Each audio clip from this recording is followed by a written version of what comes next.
மலை சுற்றுவதை பார்த்துத்தான் அந்த மலை சுற்றலே வந்து அதிகமாக மக்களால் பின்பற்றப்பட்டது. அவன் கொடுத்தது தான். ஆனால் கூப்பிட்டா உடனே வந்து நிற்பான். இப்போ நான் கூப்பிட்டேன்னா அங்கே வந்து நிற்பான். மனிதன் தன் அறிவால் அறைந்து அடையத்தக்க உயர்நலன் யாது? முடிக்கிற நேரத்தில் மழை வருண பகவான் அப்படி ஷவர் போடுறாரு. நீங்கள் சித்தர் தான். நடக்கும் பொழுது என்னுடைய கால் அடிகள் எடுத்து வைப்பதற்கு அந்த வைப்ரேஷன் வந்து என்னை போட்டு அமுக்குது. ஒரு மிஸ்டிக்கல் ஒரு ஒரு என்னவென்று சொல்ல விளக்க முடியாத ஒரு சமாச்சாரம். வெண்டலை அரிசியில் விருத்தம். ஆமையா, வீட்டில் ஓய்வாக இருக்கும் பொழுது ஒரு 4 மணிக்கு எழுந்து உட்கார்ந்துருக்கேன் பெட்டில். பாட கிடைத்த பரம்பொருளை அப்படின்னு ஒரு 3 வார்த்தை வந்தது. நான் யோசிச்சு எழுதுனதில்லை. இது கம்ப்ளீட் இந்த பள்ளி எழுச்சி பாவை பாடல்கள் யோசிச்சே எழுதுனதில்லை. வந்தது பாட கிடைத்த பரம்பொருளை அப்படின்னு 3 வார்த்தை வந்தது. என்னடா ஏதோ வருதே அப்படின்னு சொல்லிட்டு பேப்பர் அங்கேருந்த பேப்பர் எடுத்துட்டு பாட கிடைத்த பரம்பொருளைன்னு எடுத்தா, பாட கிடைத்த பரம்பொருளை பாடுதற்கு ஒருவருப்பு கிட்டியும் பாடி பயன்காண பல்மொழியால் ஏத்தாது பண்டை வினைத்தூசு மூட கிடப்பையோ முத்தே முகில் மூடா மோன முழு நிலவே மூட மனம் முடம் நீக்குவானை முன்மொழியால் பாடேலோர் எம்பாவாய் அப்படின்னு வந்தது. எனக்கு ஆச்சரியமா இருந்தது. இது 5 நிமிடம் கூட இருக்காது இது எழுதுவதற்கு. இந்த வார்த்தைகளை நான் யோசிக்கவில்லை. அப்புறம் பார்த்தா இது என்னது அப்படின்னு சொல்லி கட கட கட கட கடன்னு ஒரு 10 பாட்டு வந்தது. 10 பாட்டும் ஒரே வடிவத்தில். உடனே வந்து நமச்சிவாயம் ஐயா அவர்கள், தமிழறிஞர் அவர்கள் வந்து எனக்கு ரொம்ப ரொம்ப ரொம்ப நண்பரில் என்னை குருவாக அவர் ஏற்றுக்கொண்டு வணங்கியது. உங்கள் பெயரை எழுதும் பொழுது என் கை நடுங்குகிறது. வாவேஸ்வ ஐயர் வந்து தன்னுடைய குருநாதர் பெயரை எழுதும்போது கை நடுங்குதே போல என்னுடைய கை, ஐயா உங்கள் பெயரை எழுதும் பொழுது என்னுடைய கை நடுங்குகிறது அப்படின்னு சொன்னார். அவர் நான் வந்து என்னுடைய வெண்பா நன்மாலைக்கு உரை எழுதுவதற்காக அவரை அணுகிய பொழுது சொன்ன வார்த்தைகள் இவை. அவர்கிட்ட நான் வந்து இந்த மாதிரி 10 பாட்டு வந்திருக்கு அப்படின்னு. ஐயா நீங்கள் வெண்டலை அரசியல் விருத்தத்தில் நீங்கள் இதை எழுதியிருக்கீங்க அப்படின்னா. என்ன வெண்டலை அரசியல் விருத்தம்? ஆமையா, பாட கிடைத்த பரம்பொருளை பாடற்கு ஒருபிறப்பு கிட்டியும் பாடி பயன்காண பல்மொழியால் 6 சீராக நீங்கள் வந்து எழுதியிருக்கீங்கய்யா அப்படின்னாரு. அவங்கய்யா அதில் எப்படி இருக்குது, ரொம்ப அற்புதமாக இருக்குது, இது உங்களை என்ன சொல்கிறதுன்னு தெரியல அப்படின்னு. அடுத்த நாள் வந்து அதே போல் அதே 4 மணிக்கு இன்னொரு 10 பாடல்கள் வந்தது. 20 பாடல்களையும் அவரிடம் சொன்னால், ஐயா மாணிக்கவாசகர் அவர்களும் இந்த 20 பாடல்கள் தான் திருவம்பாவை பாடியிருக்காரு. அவர் 10 பாடல் திருப்பள்ளி எழுச்சி பாடினதை சேர்த்து அன்பர்கள் வந்து மார்கழி மாதம் முழுக்க திருப்பாவையும் திருவம்பாவையும் திருப்பள்ளி எழுச்சியும் பாடுவது வழக்கம் அப்படின்னு சொல்லி அவர் எனக்கு சொன்னார். நீங்களும் திருப்பள்ளி எழுச்சி எழுதிடுங்கன்னு அவர் சொன்னார். நான் அதை பொருட்படுத்தாமல் அப்படி விட்டுட்டேன். அப்புறம் ஒரு நாள் திடீர்னு இந்த மாரித்தோட அதே மாதிரி 10 பாடல்களையும் எழுதினேன். இது எனக்கு என்ன அனுபவம் என்னன்னா, எது தூண்டியது என்று சொன்னால், எனக்கு எப்படி இந்த வார்த்தைகள் வந்தது என்பதற்கு ஒரு ஒரு மிஸ்டிக்கல் ஒரு என்னவென்று சொல்ல விளக்க முடியாத ஒரு சமாச்சாரம். நான் 1980 2000 வரைக்கும் மலை சுற்றுவதை, பௌர்ணமி என்று மலை சுற்றுவதை வழக்கமாக கொண்டிருந்தேன். நான் மலை சுற்றுவதை பார்த்துத்தான் அந்த மலை சுற்றலே வந்து அதிகமாக மக்களால் பின்பற்றப்பட்டது என்று அங்கே அண்ணாமலையில் இருக்கக்கூடிய அடியார்கள் சொல்வார்கள். ஏனென்றால் நாங்கள் நடக்கும் பொழுது பகவான் ரமணருக்கு சேவை செய்த குஞ்சு சுவாமிகளும் நானும் மட்டும்தான் நடந்து போவோம். அவர்தான் முதல் என்னை கிரிவலம் அழைத்து சென்றார். 1980 தான் போகிறேன். காரணம் என்னென்னா, 74 நான் மூகாம்பிகை கோயிலுக்கு போகும் பொழுது அந்த மூகாம்பிகை என்னை முற்றுமாக ஏற்றுக்கொண்டாள். அவள் காட்டிய வழியிலே நான் போய்கொண்டிருந்தேன். 6 வருடம் கழிந்தது 1980. இதெல்லாம் இந்த ஆன்மீக வழிகள் எல்லாம் குரு இல்லாமல் சித்திக்காது. அதனால் நீங்கள் யாராவது குருவை தேடுங்கள் என்றார். அவர் நம்ம என்ன பண்ணுறதுன்னு அப்புறம் அம்மாகிட்ட நான் எதுவுமே கேட்டதில்லை. அவள் கொடுத்தது தான். ஆனால் கூப்பிட்டா உடனே வந்து நிற்பாள். இப்போ நான் கூப்பிட்டேன்னா அங்கே வந்து நிற்பான். அது சும்மா வெறும் வார்த்தை இல்லை, உங்களுக்கு நிரூபித்து காட்ட வேண்டிய அவசியம் இல்லை. ஏன்னா நான் சொல்கிறது உண்மையை தான் சொல்லுவேன். அங்கே போய் அம்மாட்ட போய் முதலாக என் வேண்டுதலை சொல்லுகிறேன், எனக்கு ஒரு குருநாதர் வேணும்னு. வீட்டுக்கு வந்தால் ஒரு சின்ன புத்தகம், அது கேள்வியும் பதிலுமாக பகவான் ரமணரிடம் கேட்ட கேள்வியும் பகவான் ரமணர் அளித்த பதிலுமாக இருந்தது. அதில் முதல் கேள்வி, மனிதன் தன் அறிவால் அறிந்து அனுபவிக்கத்தக்க உயர் நலன் யாதுன்னு சொல்லி கேள்வி. இந்த கேள்வியை படிக்கின்ற இந்த பொழுது கடந்தது இல்லையா, இவ்வளவு நேரம் கழிந்தது இல்லையா, இதே நேரத்தில் அதை படிக்கின்ற நேரத்திலேயே எனக்கு என்ன அறிவிற்கு பட்டது என்றால் அதை விளக்கினால் ரொம்ப நேரமாகும். அதாவது அதை படிக்கின்ற நேரத்திற்குள் எனக்கு புரிந்த விஷயங்கள். டேய், உனக்கு கண்ணு இருக்கு, கண்ணு ரசித்து பார்க்கறதுக்கு காட்சிகள் நிறையா இருக்குது.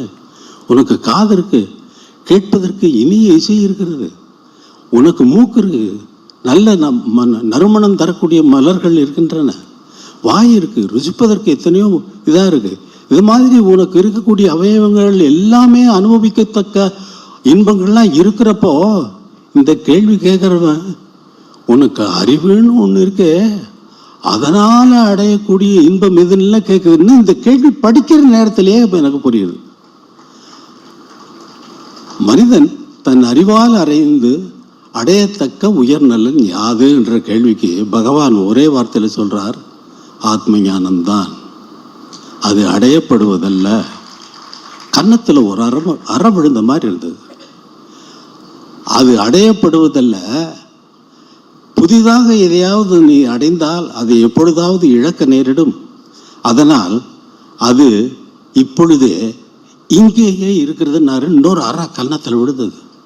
இங்கே இருக்கா ஆத்மா, இங்கே இருக்கான்னா அப்படி போனேன். இது இழுத்து விழுந்து பகவான் காலடியில் கொண்டு போய் என்னை விழ வச்சது. பகவான் பார்க்கறதுக்காக 1980 ஆசிரமத்துக்காக போகிற நேரத்தில் குஞ்சு சுவாமிகள் இருக்காரு, அவரும் நானும் சேர்ந்து வாங்க கிரிபிரதட்சணை போயிட்டு வரலாம்னாரு. கூடயே போயிட்டு இருந்தேன். போய் சுற்றி முடிச்சுட்டு வரோம். அந்த முடிக்கிற நேரத்தில் மழை, வருண பகவான் அப்படி ஷவர் போடுறாரு. ஃபுல் மழை இல்லை. என்ன நீங்கள் பெரிய சித்தர் போல இருக்கே அப்படின்னாரு குஞ்சு சுவாமிகள். இல்லை என்ன சாமி இப்படி சொல்கிறீங்கன்னு. ஆமாம், நீ கிரிபிரதட்சணை வந்தவுடனே வருண பகவான் ஆசீர்வாதம் கொடுக்குறாரு இல்லையா, நீங்கள் சித்தர் தான் அப்படின்னாரு. ஐயோ அப்படி இல்லை, நான் வந்த நேரத்துக்கு மழை வந்திருக்கேன் அவ்வளோதான்.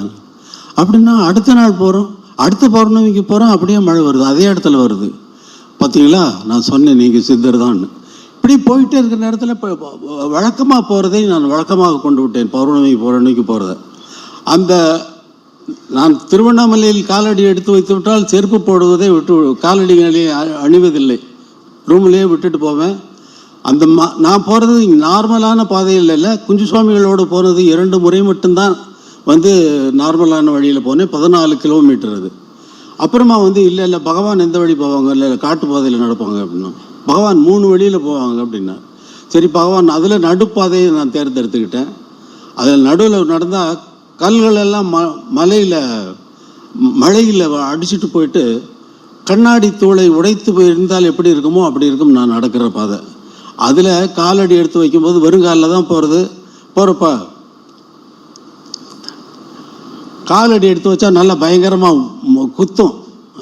வெரி குட், நீ செஞ்ச பாவத்துக்கெல்லாம் அதெல்லாம் போக வேண்டியதான் அப்படின்னு சொல்லி இப்போ சுற்றிட்டு 80லேருந்து 20 வருடங்கள் நான் விடாமல் எப்பொழுதெல்லாம் நேரம் கிடைக்கிறதோ அப்படி தான் போகிறது வழக்கம். அடியண்ணாமலையில் போய் சுற்றும் பொழுது அடியண்ணாமலையில் உட்காருவது வழக்கம். அங்கே அந்த நேரத்தில் 4 மணிக்கு நாங்கள் கிளம்பினால் 4:30 மணி 5 மணிக்கு அங்கே போவோம். அப்போ அந்த கோயில் திறந்திருக்காது. நாங்கள் போய் உள்ளே போனால் அந்த குருக்களை கூப்பிட்டு விட்டு அப்புறம் கோயிலை திறக்க வச்சு உள்ளே போய் உட்காருவோம். உள்ளே போய் உட்காந்தா நான் அங்கே லிங்கம் இருக்கும், நான் இருப்பேன், என் கூட வந்த ஆட்கள் இருப்பாங்க. அந்த ஆட்கள் வெளியே போயிடுவாங்க. நானும் ஒரு இந்த வழியை இதே போல் போய் கொண்டு இருக்கும் பொழுது ஒரு நாள் நானும் அந்த லிங்கம் மட்டும் தனியாக இருக்கிறோம். அந்த இடத்துல பயங்கர வைப்ரேஷன் இருக்கும். நீங்கள் வேணால் போய் பாருங்கள், உங்களுக்கே நல்லா ரொம்ப ஈஸியாக புலப்படும்.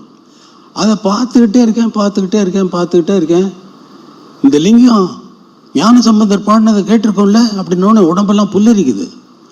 அப்போ இந்த கல், இந்த தூணு, இந்த பாதைகள் மாணிக்கவாசகர் பாடினதுக்கு, சம்பந்தர் பாடினதை கேட்டிருக்கோம், அப்பர் பாடினதை கேட்டிருக்கோம், சுந்தரர் பாடினதை கேட்டிருக்கோம், மாணிக்கவாசகர் பாடினதை கேட்டிருக்கோம். அப்புறம் மாணிக்கவாசகர் அங்கே உட்காந்து தானே திருப்பாவையும் திருவம்பாவையும் எழுதினாரு அப்படின்னு அந்த நந்தியை கும்பிட்டு அப்புறம் குருக்கள் வந்தார், கற்பூரம் காட்டினார், கும்பிட்டு வெளியில் நடந்து வந்தான். நடக்கும் பொழுது என்னுடைய கால் அடிகள் எடுத்து வைப்பதற்கு அந்த வைப்ரேஷன் என்னை போட்டு அமுக்குது. பாட கிடைத்த பரம்பொருளை பாடுவதற்கு ஒருவரப்பு கிட்டியும் பாடி பயன்காண பல்மொழியால் ஏற்றாது வண்டை வினை தூசு மூட கிடப்பையோ முத்தே முகில் மூடா மோன முழுநிலவே மூட மனமுடம் நீக்குவானே. முன்மொழியால் பாடேலோர் என்பாவாய்ங்கிற ஒரு வார்த்தை வருது. முன்மொழினா முதல் தோன்றிய மொழியால் பாடேலோர் எம்பாவாய்னு அர்த்தம். அதுக்கு அதில் கடைசியில் வருது பாருங்க, இன்ன உலகு இன்ன உயிர் இன்ன உடம்பென்று விதி என்னென்ன தோற்றியதோ, அன்ன உயிர்க்கு இன்ன உணவு இன்ன வாழ்வு என்று விதி என்னென்ன காட்டியதோ, அன்று விதிக்கு ஒன்று விதி தென்றுமென்றும் அன்பு விதி கட்டி வைத்த அண்ணலுக்காய் முன்னும் இன்னிசைத்தே மூண்ட விதி முற்றுமர பாடேலோர் எம்பாவாய்ன்னு. இன்ன உலகு இன்ன உயிர் இன்ன உடம்பு என்று விதி என்னென்ன தோற்றியதோ, அன்ன உயிர்க்கு இன்ன உணவு இன்ன வாழ்வு என்று விதி என்னென்ன காட்டியதோ, அன்று விதிக்கு ஒன்று விதித்து என்றுமென்றும் அன்பு விதி கட்டி வைத்த அண்ணலுக்காய் முன்னு இல்லிசைத்தே மூண்ட விதி முற்றுமர பாடேலோர் எம்பாவாய்ன்னு வந்ததுங்க. இது நான் எழுதுற தமிழா? இது எனக்கு நான் எழுதுனதுன்னு கேட்டீங்களா, நான் யோசிச்சதுங்கிறீங்களா? நான் யோசிக்கலை, அதுவாக வந்தது, அவன் கொடுத்தது. அதை இங்கே சஞ்சய் சுப்பிரமணியன் பாட கிடைத்த பரம்பொருளை பாடிய பாட கிடைத்த சஞ்சய் சுப்பிரமணியன் அவர்கள் பாடி இல்லை ரொம்ப அற்புதமாக அவங்க நடனத்தில் அதை வெளிக்கொண்டு வந்தாங்க. ரொம்ப பார்க்கறதுக்கே ரொம்ப தெய்வீகமாக இருந்தது, ரொம்ப தெய்வீக கலை. இசை என்பதே தெய்வீக கலை. அந்த இயல் இசை நாடகம் என்ற இந்த வகையில் இயற்றமிழ் இசைத்தமிழ் நாடகத்தமிழ் என்றது அந்த இசைத்தமிழை நல்ல தெய்வீக தமிழாக கண்முன்னால் காட்சியாக காட்டிவிட்டார்கள் நடன கலைஞர்கள். எல்லோருக்கும் இறைவனுடைய அருளாசி என்றென்றும் நிலைத்திருக்கட்டும் என்று இறைவனை வேண்டிக் கொண்டு விடைபெறுகிறேன். நன்றி, வணக்கம். இது என்னுடைய அனுபவம்.